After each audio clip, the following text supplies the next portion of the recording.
AP exam. So it's one of 3 essays. It's a little bit different than a normal essay format than a lot of students are used to at this point in your writing career. And so we're going to take a look at it and see what makes this thing tick and how you can score the very best score you can on this particular essay. So the very first thing we want to look at is the rubric. And the rubric for this essay is very similar to the comparison essay rubric. There's just a couple of minor tweaks. It's a lot like a comparison essay in a lot of ways, and I'll kind of get to that as we move on through. So first of all, the very first item that you have to score is the thesis, and the thesis is worth 1 point, exactly like the comparison essay. This thesis will appear in your introduction and will appear in either your introduction or your conclusion, but that's only if you have a conclusion. Second is evidence. You need plenty of relevant historical evidence to back up your thesis and to bring in here to show how much you know. So again, the evidence is really only there's no real limit to the amount of evidence that you can bring in, and a lot of people, this is where you either are going to get your 6 or 7, depending on how much you know. Addressing all parts of the prompt is exactly, again, like the comparison essay. You have to, instead of similarities and differences, you are looking for changes and continuities. So you have to identify changes and continuities within your essay. If you're only able to identify changes, it'll be 1 point. If you're only able to identify continuities, it'll only be 1 point. If you can do both and do it well, then you will get both points. The relevant historical, world historical context is probably the weirdest point out of all of the essays that you'll be writing. This is the one that what the scorers are going to be looking for is whether or not you can bring in stuff that was happening in other parts of the world outside of the region that is identified in this topic in the prompt for your essay, but that ties in with the topic or prompt or area that you are talking about. So this is worth 1 point, and when I get into this one, I'll tell you kind of what that means. The next one is analysis of change and or continuity, and so you're going to be looking just like in the comparison essay where you are looking at analysis of a similarity or a different. This is now just doing the same thing but with a change or a continuity. So this is your entire rubric. The expanded core is on top of this. I'm not going to get into the expanded core in this little how-to, because essentially the expanded core is if you do everything well and get all 7 of these points, then you're eligible for the expanded core, which means doing any of these things particularly well. So writing a very good thesis statement, or providing plenty of evidence, or identifying many changes or continuities in your essay, bringing in multiple world historical context points, and or becoming very good at analysis in your essay. So these are the basic 7. You can get +2 for doing all these things extremely well. So let's take a look first at the thesis and the introduction that you're going to be writing for this type of essay. It's worth 1 point, and it has to occur in the introduction, or if you didn't have one in the introduction, the reader will also give you points if it's in a specified conclusion. And by specified conclusion, that means it is not part of a body paragraph that you've just tacked in somewhere in the middle of your essay. It has to occur at the end where you say, in conclusion, or some sort of language that means I am wrapping this thing up. You could also, if you wanted to, write in the margin, thesis in conclusion, so that way the reader is tipped off that there it is at the end in your conclusion paragraph. But in most cases, you're just going to come up with a thesis statement and put it right in the introduction.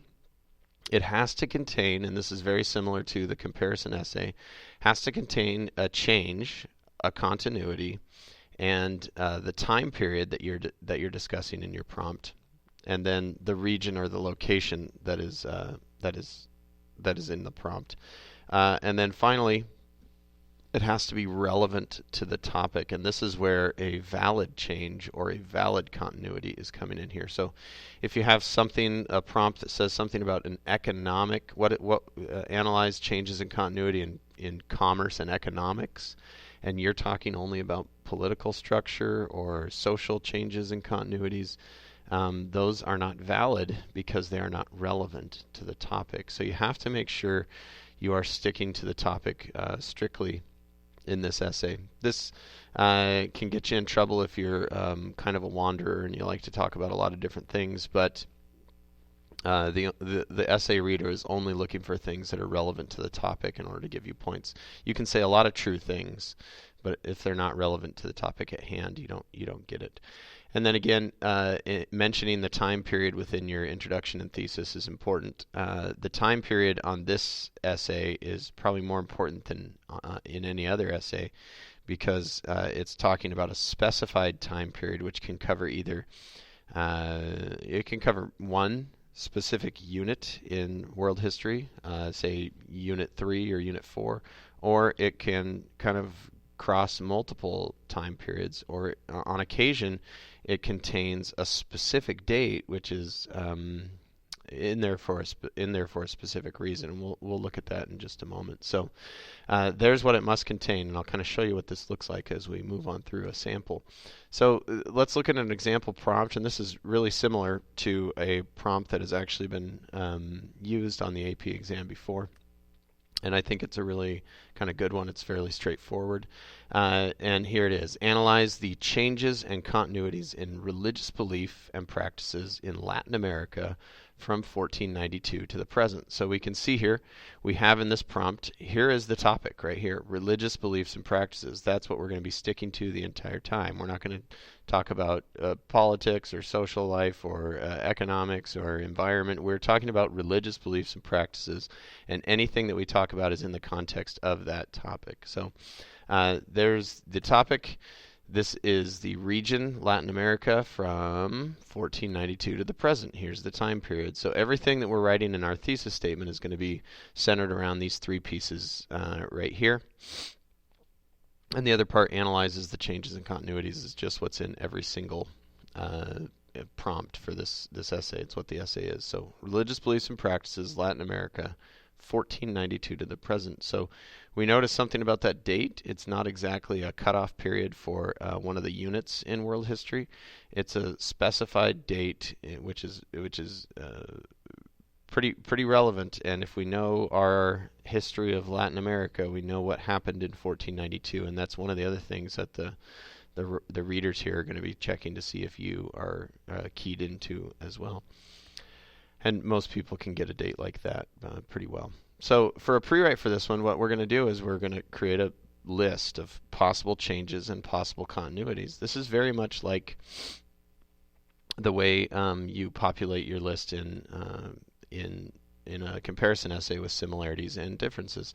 So think fairly simply to begin with. Think what kind of simple changes or what kind of simple continuities stick out to you the most. It's sometimes the most obvious ones that get you points. So just one of the most obvious ones in this one is obviously that Christianity, and specifically Catholicism, became the dominant religion after the arrival of the Spanish. So then you want to move on from there and try to get a little bit deeper. Once you've identified a few changes and a few continuities, and there's no specified correct right or wrong answer here, this is where you get to kind of be creative and create your own essay. You craft your thesis. Now I say craft your thesis because you really are creating something which is not necessarily what the readers are expecting or looking specifically for. There are some obvious changes and continuities which they will expect you to point out, but even if you don't point those out and you point out other ones that make sense, then you're going to be okay. So you're crafting this very unique thesis to you after your pre-write. So let's look at the pre-write that we might do for this particular essay here. Let's start at changes, and then we'll talk about continuity. So here's a little table you might write up on your cover sheet before you get going. And obviously you're not going to type it up, but whatever, it makes it easier for this video. So Changes on this side, we have the most obvious one, which I already kind of mentioned, from local indigenous religions to Catholicism. You might say something like Native American religions, that would be fine, or animistic religions, or spirit-based religions, unique local religions, to Catholicism. But that's the big point. They shifted to Catholicism. Included in this is, for most groups, the shift from polytheism to monotheism. And if we remember our, especially the Aztecs and the Incas, who were kind of the large empires at the time, these were both polytheistic religious beliefs, and Christianity is obviously a monotheistic belief. So that's an obvious one, but it's valid. One of the other things we see is the ending. We're talking about religious beliefs and practices, and one of the big practices, which the Aztecs were known for, especially, was human sacrifice, and this was not continued after the arrival of the Spanish, mainly because the Spanish took control, and so they stopped doing human sacrifice. And then finally, kind of one that's kind of grasping here is there were after 1492 and into the present, there's a lot of other major world religions which have come in and definitely not become dominant religions, but have made minor inroads. So if you look at the entire area of Latin America, which essentially stretches from Mexico all the way down to the southern tip of South America, there are all sorts of religions represented here. So here is my last one. I think that's enough. We'll move on to continuities. First continuity is that there are still lots of rituals. So prayer and worship is still and has been a part of religious beliefs and practices, almost no matter what religion is being practiced. But the Catholic Church is known for having rituals that were continued, although different from what the Aztecs and Inca may have been doing, may have been familiar in that they are religious rituals. Second, there are still indigenous religious beliefs that people follow or use, and there's these local traditions that are continued, and so Catholicism has been somewhat flexible in adapting to them, but also some people have chosen to not be Catholic. So that does exist. It might not be a majority of people, but there it is. Holidays, festivals, and celebrations. These are practices, not beliefs, but practices that people still do and have been doing for a long time in this region of the world. And even if they might have changed what they are practicing or what the holidays are, they still exist. And then finally, this is kind of a last one that's very broad but kind of obvious. Religion has played a very important role in everyday life in this region, starting with 1492 and working its way up to the present. So it's served a function, a social function in society for a long time. So this is my list. I look at it and I say, okay, I got to craft an essay off of this, and I might only pick a few of these changes and a few of these continuities, but they would all work essentially as body paragraph topics. So now how do I craft and decide to put this into a thesis statement and then organize my essay? So let's start with the thesis statement. I'm going to put some of those together into this thesis statement and say, this is essentially the organization of my essay. So use that list and identify your strongest changes and continuities. These will help you write the best thesis you can. It's best if you have one or two changes and one or two continuities. That way, if one of them is doesn't count or isn't strong enough, you can still pull in your backup. Put them together using 1 to 3 sentences. If you can do a thesis in one sentence, that's great. If it takes you almost the entire paragraph, that's okay. As long as it occurs as kind of a continuous thesis statement within your introduction, you're okay. So here is an example thesis statement. This one is 2 sentences long, and the first sentence is about the changes. The second sentence is about the continuities. So in Latin America from 1492 until the present, the most dramatic changes in religious beliefs and practices have been the shift from local religions to mostly Catholic beliefs and practices replacing them. However, local religions still are practiced. Holidays and festivals are still observed, and religion has always remained a very important part of social life in Latin America.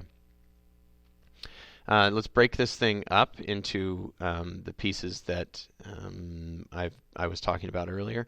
We see in the yellow here, that's the region. We see in the green, this is the time period, so check, check. Then we have the topic here. We've listed it to make sure we're staying on topic and we're addressing the right thing. And then my red is the changes, and my, is this gray? Gray is the continuities.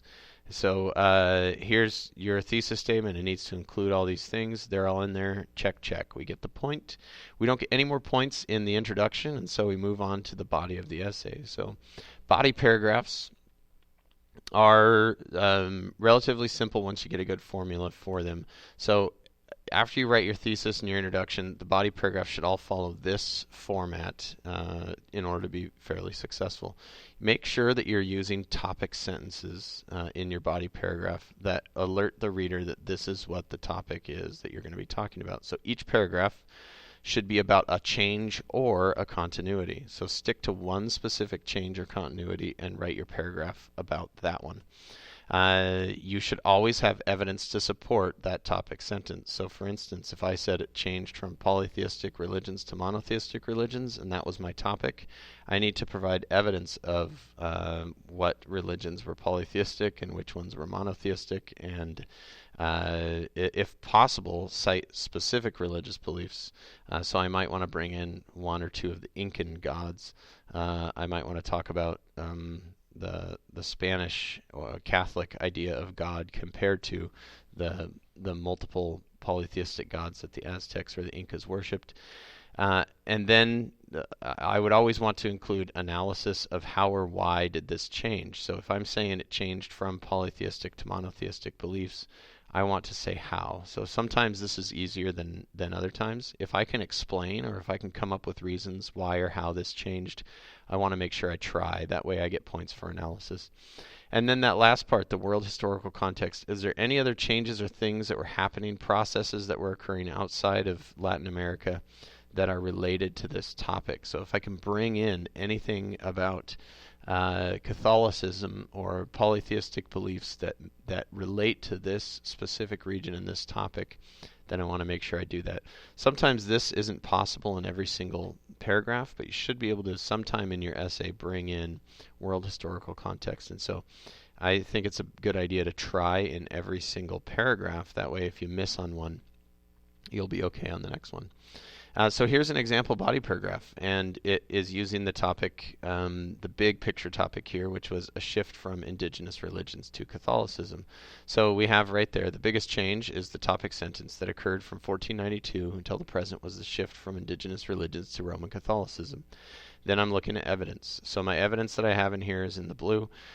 Columbus arrived in 1492, bringing with him Catholic priests. They were interested in converting people. Conquistadors like Cortez and Pizarro were able to conquer the Aztecs and Inca. They had a religious mission as well. The reason most Native Americans stopped worshiping their previous religions was, now this is where I get into some analysis, I say it's because the Spanish defeated them and were able to wipe out their old cultural practices, including religion. So that kind of makes sense to me, that because they were able to militarily defeat them, they blotted out their religious practices as well. And then it says Catholicism became this new religion. This was during a time when both Spain and Portugal were attempting to purify and spread Catholicism in their own kingdoms, and religion was very closely tied to politics. This is my attempt at bringing in some world context. That's my one body paragraph that has to do with one big change. So then I would want to move on to either another change or move on to a continuity. It doesn't matter which order I go. You just get to the next paragraph and start writing it in this same format. So let's use another example. I'll use a continuity here. Another continuity in Latin America has been the overall importance of religion in society. So this is my topic sentence. I'm going to be talking about how religion has always been important in society. When the Spanish arrived in 1492, the largest empires were the Aztecs and Incas. They both believed their political leaders were divine. The Aztecs held large festivals to pray and sacrifice communally. The largest structures that were built were usually temples or pyramids devoted to the gods. People turn to religion for good weather, crops, and luck in battle. Even after the shift to Catholicism, religion remains a key element in society. People congregate at large churches and pray to ask God for help with food and money and luck. It's a key feature in Latin American life. That's all my evidence that I'm trying to put in here. And some of that will count for evidence because I've got things like pyramids and sacrifice and something regarding festivals, though it's not specific to which festivals they hold, but it's the idea that people still come and congregate regarding religion. And my analysis here is one reason this might